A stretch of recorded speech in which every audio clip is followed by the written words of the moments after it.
Are you thinking about painting your kitchen cabinets or your bookshelves and not sure what paint to use? The right choice can be the difference between a flawless finish or a peeling, chipping disaster.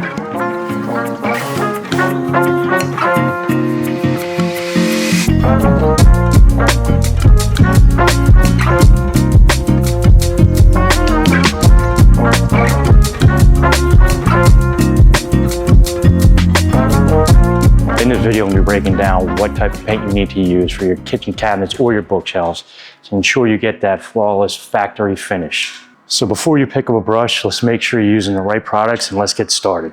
Some of the first steps that we take when we're getting ready to spray kitchen cabinets is obviously you want to make sure everything is protected. This way when we do the spraying, nothing gets inside, everything is protected. All the hardware was removed. All these sides, these were all bare wood. They had polyurethane, they're really nicked up.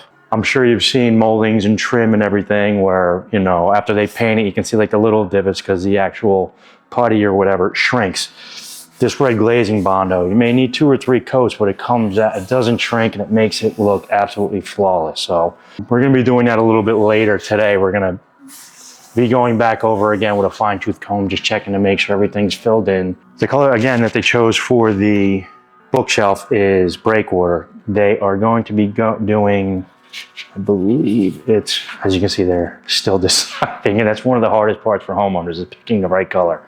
I believe they're going to go with Sea Mariner. So cabinets, the bookshelf cabinets built in is going to be that. The shiplap is going to be the Sea Mariner. It's going to be a nice contrast. And as you can see, we did the same thing on the shiplap. We don't want to see any imperfections. We want it to look like one nice solid piece. You don't want to see any divots or nail holes or anything of that nature. Another step you may have to take that, depending upon the condition of the cabinets, you may need to use a degreaser. Obviously, this isn't going to be the case here because it's not in a kitchen.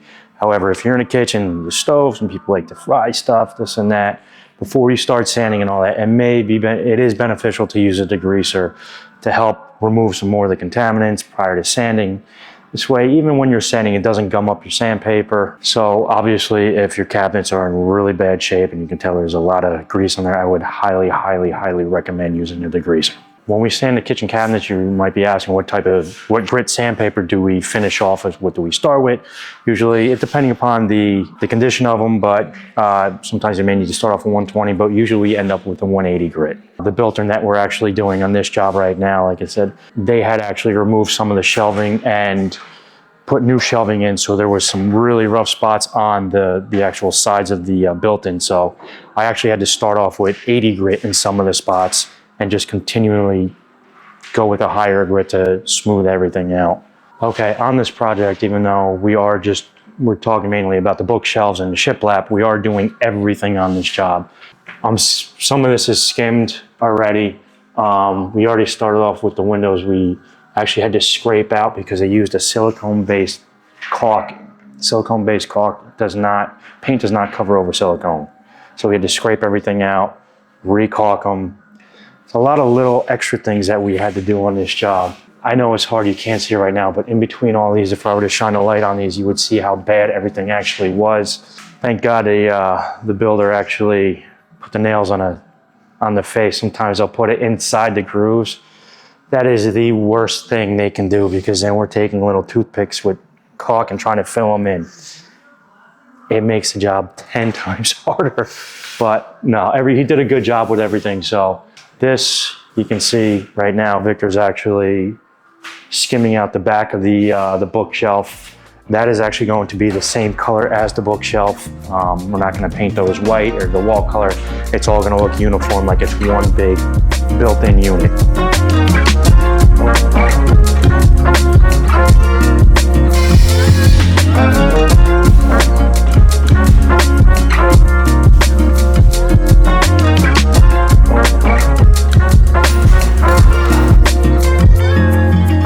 Basically the end product, you know, when we're done with the job, you know, get to present the finished product to the customer and they're like, you know, they realize how much better everything looks and they're really happy with the job. And just at the end of the job when they're like, oh my God, it looks amazing. Thank you so much. I mean, that's the best part, you know, it's knowing all the hard work and all the extra steps that we take to go through everything that they're appreciated, and it shows, you know, that's the best. You can't beat that. Some of the questions I get are like, how can we prevent paint from chipping or peeling? Most of that comes from the prep work. If you don't do the right prep work, if you don't use the right primers, if you don't scrape, remove any of the loose flaky stuff, that's where most of your issues come from. And it's funny because sometimes we'll be on jobs for, even if it's a 2-week job or, bigger than that, we can be on like our 6th or 7th day and there's no paint on the walls, and the homeowner's like, I thought you said you were going to be done by Friday. I'm like, yeah, we will. It's just the painting is the easy part. It's all the prep. Prep makes all the difference in the world. I mean, that's what you can see we're doing today with all the prep work. I mean, there's no paint on the walls. We've been here a couple of days already. It's all prep. The spackling, the caulking, the puttying, all that. It's the professionals that take the extra steps to do the prep to make sure the job looks right, and that's what we're doing.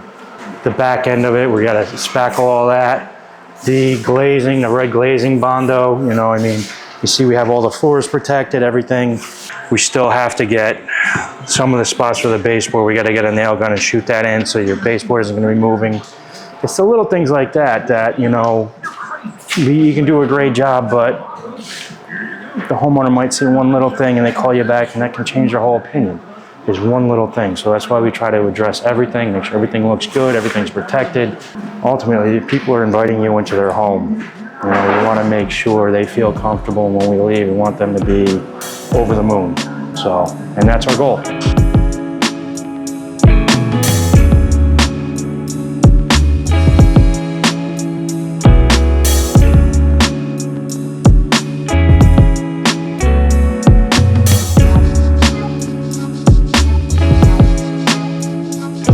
Jeremy, we're on day 5. We're trying to update you on the project that we have out in Beach Haven West. Wrapping everything up today. You can see the shiplap. We sprayed all that. We still have a little bit of touch-ups we had to do on the ceiling, but regardless, all the shiplap was sprayed. Color was Sherwin-Williams Mariner. However, the homeowner felt it was a little too blue, so we were actually able to darken it up for him a little bit. And we got the cabinets done, or basically the built-in. We still have to do some finishing touches to the back wall, but you can see the cabinets are done, all the built-ins are sprayed. That color was Breakwater by Sherwin-Williams, sorry, Breakwater. And then the rest, we're actually just finishing cutting and rolling everything today, the final coat. This is Sherwin-Williams, color is Rock Candy. We're almost done with the second coat, and then basically we're gonna start cleaning up, getting everything back together, finish up, putting stuff, the outlet covers on. We're gonna go around, hit all the baseboard, clean up some of the trim. Again, we have to touch up that ceiling up there, which isn't gonna take too long.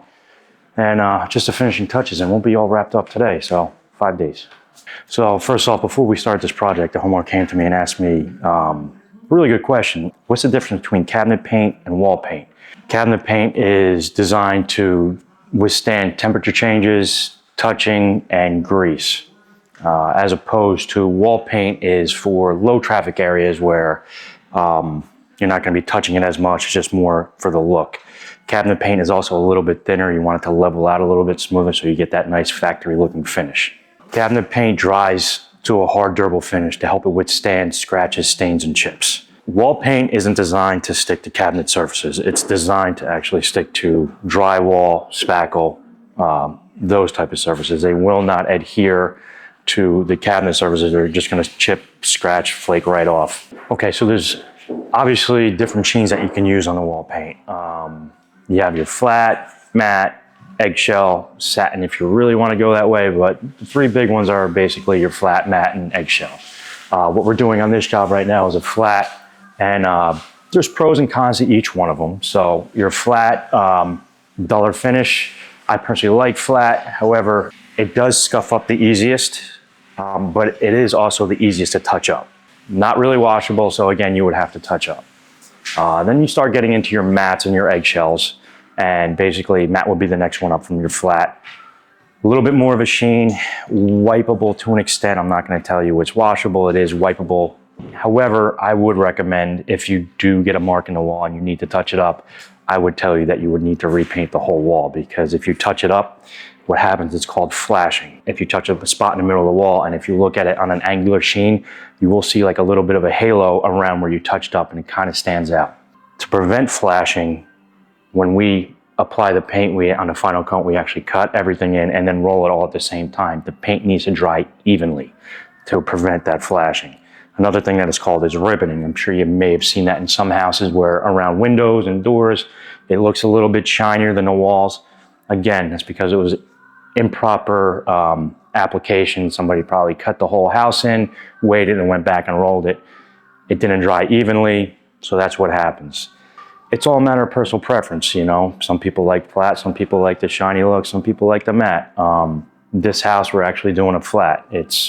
I personally like the flat. It just, once it dries, it gives it just a nice look. It makes the trim pop a little bit more because the trim's always done like a semi-gloss, same with the cabinets and everything. It just kind of highlights the accents. If you found this video helpful, hit the like button, subscribe for more pro painting tips.